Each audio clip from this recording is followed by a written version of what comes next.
Hello and welcome to Animal Top Spot. In this video we will be going over the history of the German Shepherd and how the breed came to be. The existence of the German Shepherd dog hinged on one chance meeting. Growing up in an affluent family in mid-19th century Germany, Max Emil Friedrich von Stephanitz had always wanted to study agriculture, even spending time at Berlin's veterinary school. But instead pursuing his dream to be a gentleman farmer, he relented to family pressure and joined the military. As a cavalry officer in the German countryside, von Stephanitz came to admire the sheep-herding dogs he encountered there for their intelligence and lightning-fast responsiveness. But as modernity encroached and grazing land slowly evaporated, these peerless sheepdogs began dwindling in number. Before they disappeared entirely, von Stephanitz decided to create a formal breed of German sheepdog, buying a sprawling estate near the Bavarian town of Grafith on which to raise them.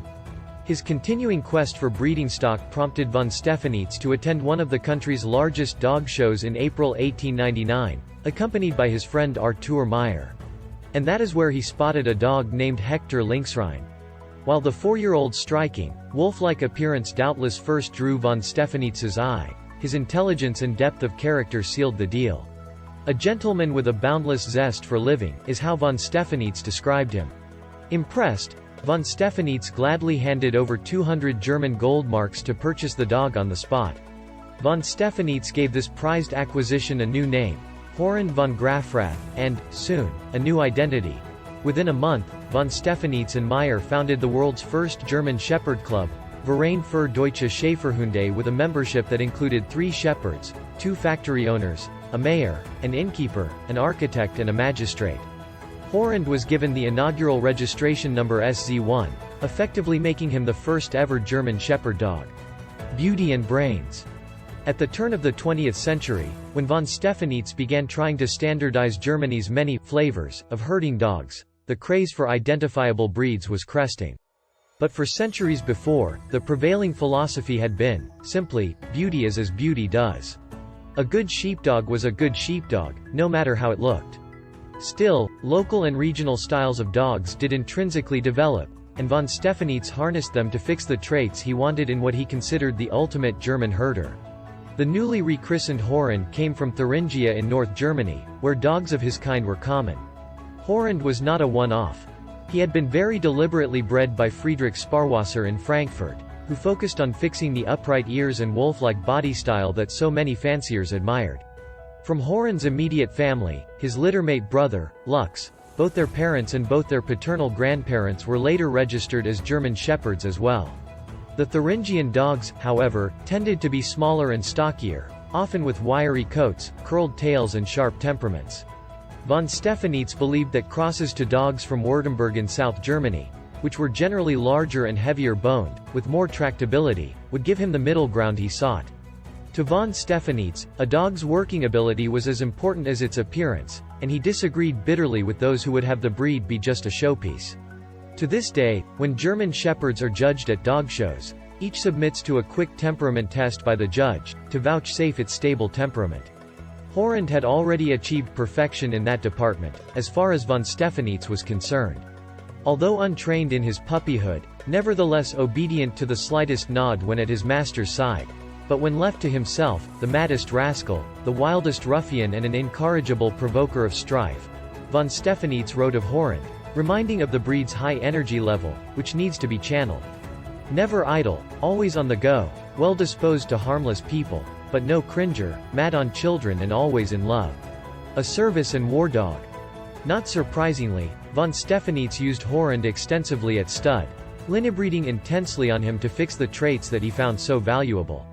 Thanks to the success of some of those offspring, in particular his 3 grandsons Heinz von Starkenberg, Beowulf and Pilot, Horrend's blood flows through the veins of virtually every German Shepherd alive today. Though the German Shepherd was being developed just as the storm clouds of the Great War were gathering, the German military hadn't yet fully appreciated the value of war dogs. Von Stephanitz relentlessly and successfully promoted his nascent breed as a peerless service dog, and mourned the fact that Horrend had never had the opportunity to prove himself in that respect. What could not have become of such a dog, he asked rhetorically, if we only had at that time military or police service training? World War I brought with it anti-German sentiment, and changing semantics across the globe. In the United States, American Kennel Club directed the German Shepherd Dog Club of America to change both its name and that of the breed. By the proscribed deadline, the club rechristened itself the Shepherd Club of America, and similarly lopped the word German off the breed name. Across the pond, the British responded in kind, renaming the breed the Alsatian. But in the aftermath of the war, the Shepherd's reputation as a war dog spread, and canine film stars such as Rin Tin Tin and Strongheart, war veterans both, ensured a skyrocketing popularity worldwide. American fanciers met von Stephanitz in person in 1930, when he was invited to judge at the famous Morris and Essex Kennel Club show by the impossibly wealthy Geraldine Rockefeller Dodge, the show's benefactress and a German Shepherd breeder herself. So many shepherds were entered that von Stephanitz was forced to judge both sexes over 2 days, and, in the European tradition, wrote a critique on each. Developing in the time and place that it did, the German Shepherd always struck nationalistic chords in its homeland, and as World War II approached, the breed healed obediently into some of its darkest days. Hitler was fascinated with German Shepherds, thanks to his relentlessly loyal dog prince, and a number of Nazis soon joined the German Shepherd Club. Though von Stephanitz was a man of his times, and so not immune to the prevailing anti-Semitism, as some of his writings unfortunately attest, he nonetheless resisted the changes, or, perhaps, the loss of control. Eventually forced to resign from the club, von Stephanitz died a year later, in 1936. Today's German Shepherd dog. Today the breed von Stephanitz left behind has become one of the most popular dog breeds in the world. He might be surprised at the drama of today's German Shepherd ring, as well as the varying styles of dogs across different countries and continents. But he would find common ground with modern fanciers in this aphorism, a version of which circulated among breeders of his day. There are wolves, there are dogs, and then there are German Shepherd dogs. Thanks for watching. Remember to like and subscribe for more videos.